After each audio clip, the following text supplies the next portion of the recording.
आप देख रही हैं नेक्स्ट 9 पॉलिटिकल बाइट। मैं हूं आपके साथ सिराज। लोकसभा चुनाव के लिए सियासी बिगुल बज चुका है। सभी दल प्रचार प्रसार में जुट गए हैं।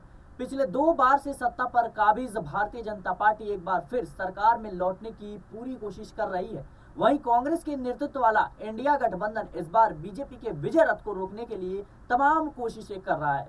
इस बार बीजेपी ने अपने लिए 370 और एनडीए के लिए 400 सीटें जीतने का टारगेट रखा है। अपने इस लक्ष्य को पाने के लिए बीजेपी लगातार जी तोड़ मेहनत कर रही है। हालांकि यह लक्ष्य हासिल करना बीजेपी के लिए बिल्कुल भी आसान नहीं होने वाला। बीजेपी को अगर इस टारगेट तक पहुंचना है तो उसे हिंदी भाषी राज्यों की तरह ही दक्षिण भारत में भी शानदार प्रदर्शन करना होगा।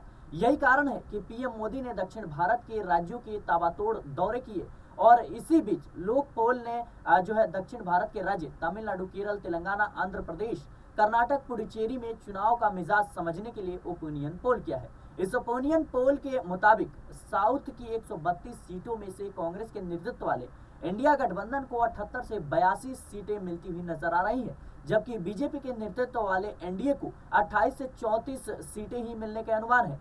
वहीं जगनमोहन रेड्डी की वाईएसआर कांग्रेस पार्टी को 10 से 11 सीटें मिलने का अनुमान है, जबकि एआईएडीएमके को तमिलनाडु में 1 से 3 सीटें मिल सकती हैं। सर्वे में जो है अन्य खाते में 1 से 3 सीटें दिखाई जा रही हैं और पिछले चुनाव में भी अगर कर्नाटक को छोड़ दें तो साउथ के बाकी राज्यों में बीजेपी का प्रदर्शन इतना अच्छा रहा नहीं था जितना कि अन्य जो है राज्यों में रहा था। दक्षिण भारत के तमिलनाडु में बीजेपी को साल 2019 में एक भी सीट नहीं मिली। केरल में भी बीजेपी को 2019 में एक भी सीट नहीं मिली। आंध्र प्रदेश में बीजेपी शून्य पर रही। हालांकि पिछली बार बीजेपी ने तेलंगाना में 400 सीटें जीती, जबकि कर्नाटक की 28 में से 25 सीटों पर जो है कब्जा किया था। हालांकि अब समीकरण और है, कर्नाटक में कांग्रेस की सरकार है और तेलंगाना में भी कांग्रेस की सरकार बन गई है। ऐसे में बीजेपी के लिए अब मुश्किलें खड़ी हो सकती हैं, क्योंकि दक्षिण भारत को जीतने के लिए ताबड़तोड़ जो है पीएम मोदी कह सकते हैं रणनीति बना रहे हैं, रैलियां भी कर रहे हैं। लेकिन अब लोकसभा चुनाव में दक्षिण भारत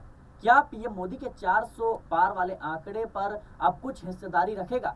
क्या दक्षिण भारत में बीजेपी को जो है प्रचंड बहुमत मिल जाएगी, जैसा कि उन्हें हिंदी भाषी खासतौर पर उत्तर भारत में मिलती है? यह आने वाला वक्त बताएगा। फिलहाल के लिए इस खबर में इतना ही। देश और दुनिया की तमाम खबरों के लिए बने रहे नेक्स्ट 9 पॉलिटिकल बाइट के साथ।